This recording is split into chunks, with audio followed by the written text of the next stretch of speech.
Kegiatan silaturahmi kebangsaan ini kita berharap menyamakan persepsi bahwa ada oknum radikalisme yang mengatasnamakan agama di sekitar kita, apalagi mengatasnamakan pesantren.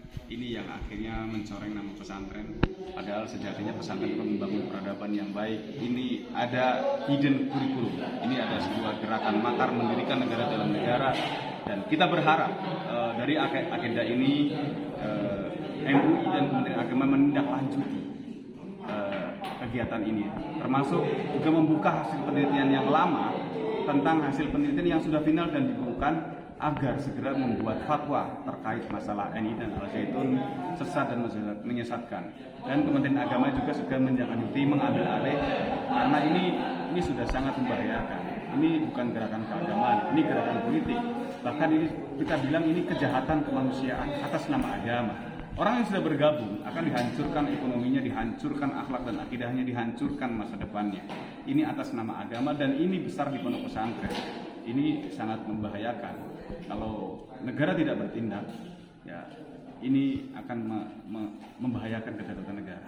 Ini kan sepertinya isu yang akan menjelang tahun politik. Apakah memang sengaja mencari sensasi atau memang sengaja dia pengen menebar kebencian pada masyarakat?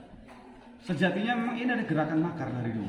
Dan NI ini memang mengkolaborasi ajaran NI dengan ajaran Isa Bugis dan lembaga kerasulan. Dari awal terbentuknya memang dia sudah mengajarkan makar dan mengajarkan kebencian kepada orang. Namun di permukaan ajaran Isa Bugis ini seolah-olah mereka toleran, karena ajaran Isa Bugis ini adalah dia kolaborasi, sinkretisme agama, penggabungan beberapa agama menjadi satu dan selalu menggunakan logika akal. Yang tidak masuk akal tidak akal. Makanya rukun Islam pun dirubah, termasuk haji nggak perlu ke Mekah, haji ada yang di Jawa Barat di Al-Zaitun, terus sholat belum diwajibkan, dosa bisa ditebus. Nah ini gerakan-gerakan ini kan gerakan clandestine, gerakan bawah tanah, dan informasi ini sudah ada di tangan MUI dan Kementerian Agama pada saat itu yang dihasilkan. Jadi cukup dibuka saja, saya rasa masyarakat sudah tahu buat fatwa, dan ini menjadi landasan aparat untuk menindak Al-Zaitun juga secara hukum. Karena banyak kasus tanah yang tidak selesai, yang hanya dibayar uang muka, minta sertifikatnya sampai sekarang tidak dibayar. Ada kasus-kasus hukum juga, misalnya dana BOS itu tidak ditransfer ke rekening yayasan, tapi ditransfer ke rekening atas nama AS Panji Gumilang. Ini kan sudah pelanggaran hukum. Jadi kita berharap negara hadir. Kita punya intelijen, ada BIN, ada BAIS, ada Baintelkam, punya Menko Polhukam. Kita berharap kementerian dan lembaga sinergi. Ini bukan hanya kasus tahunan, ini tragedi kemanusiaan. Dan kita tidak berharap ini berlarut-larut sehingga nanti orang akan trauma dengan pesantren, takut ke pesantren, anaknya nanti takut dianggap radikal dan lain sebagainya. Yang ini oknum.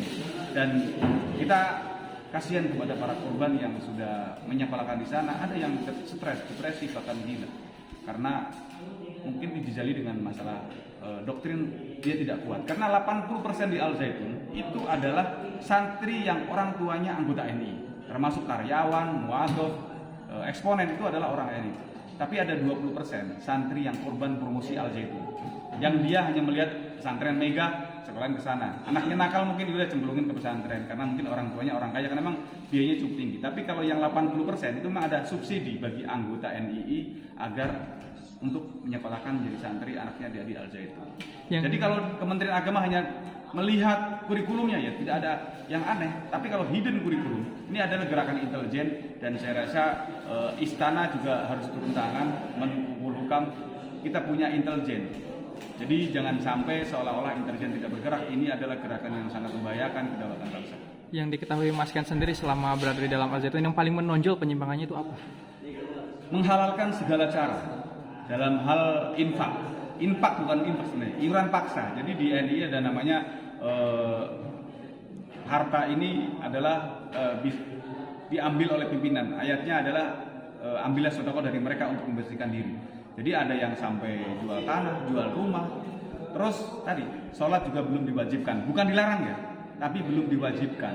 Jadi mereka mengatakan negara Indonesia masih jahiliyah, masih Mekah, hukumnya bukan hukum Islam, hukumnya Pancasila, tauhid, demokrasi, haram. Jadi ya sholat itu besok ketika negara Islam sudah menang. Jadi sholat bagi mereka adalah sholatnya cari duit, cari orang, menegakkan program negara, karena mereka dididik menjadi seorang negarawan, bukan agamawan. Makanya nggak heran kan sholatnya di Al-Zaitun pakai jas, pakai dasi, ya karena mereka Badan Syariah belum diwajibkan kok, dan mereka suka-suka dia karena ini akan membuat mazhab baru, pemikiran baru, dan menurut saya ini bahaya sekali, apalagi syahadat mereka juga dirubah. Syahadatnya bukan tiada Tuhan selain Allah, tapi tiada negara kecuali negara Islam. Barang siapa negara selain negara Islam maka kafir. Nah, ini modus-modus pengkafiran ini sangat membahayakan dan membuat perpecahan di masyarakat. Tadi sempat dijelaskan ya perekrutan yang saat orang masuk Al Zaitun. Ya, rekrutannya mereka menggunakan sugesti-sugesti agama dan biasanya menggunakan pertemanan dan mereka seperti multi level marketing. Pemahaman yang dia yakini itu bukan hanya untuk dia sendiri, tapi harus disampaikan kepada orang lain. Satu merekrut 5, 10, 20 dan dia tidak akan pernah berhenti sebelum mendapatkan pemikiran baru yang menurut dia lebih bagus dari yang dia yakini saat itu. Jadi sakaunya lebih sakau ini daripada narkoba. Kalau narkoba nanti direhabilitasi, dosisnya dikurangi bisa sembuh. Ini merasa paling benar. Ini mewarisi sifat iblis, merasa yang lain neraka semua, surga hanya dia. Yang lain kafir semua, yang beriman hanya dia. Ini kan bahaya sekali. Biasanya berapa lama itu perekrutan doktrin-doktrinnya? Tergantung calon korban. Biasanya dulu kita merekrut maksimal 2 jam saja. Kita sudah pastikan orang yang bawa laptop, bawa dompet, bawa elektronik harus pindah tangan tanpa hipnotis, tanpa gedam. Murni sebuah dialog pengkondisian yang disugesti dengan sugesti agama. Ada istilah untuk menguasai orang yang bodoh, bungkuslah sesuatu yang batil dengan agama. Merampok nggak apa-apa, tapi ini ayatnya. Ini dalam kondisi perang, harta musuh bisa dipakai untuk perjuangan. Namanya fa'i atau hunimah, harta perampasan perang. Boleh dipakai untuk perjuangan. Jadi harta orang lain, termasuk harta orang tua, ketika masih belum berbaiat kan kafir juga. Boleh dicuri, boleh di modus-modus kehilangan barang dan lain sebagainya. Jadi sebelum kita selamatkan orang tua, katanya selamatkan dulu hartanya. Ini kan bahaya sekali.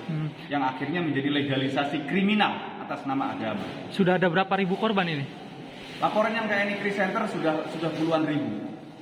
Dan terakhir kita yang paling banyak yang kita tangani yang sudah kembali ke NKRI di Sumatera Barat, satu sesi kita ada 1.157 anggota NII, ex-NII yang kembali ke NKRI di Jambi, di Riau, di Sumsel, di Maren Lampung, di Jawa Barat, Jawa Tengah, seluruh tersebar di kita.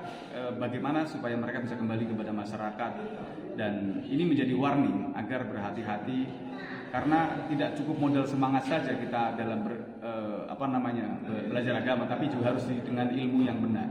Karena kalau hanya modal semangat kalah debat nanti akan mudah terpapar juga ke sana.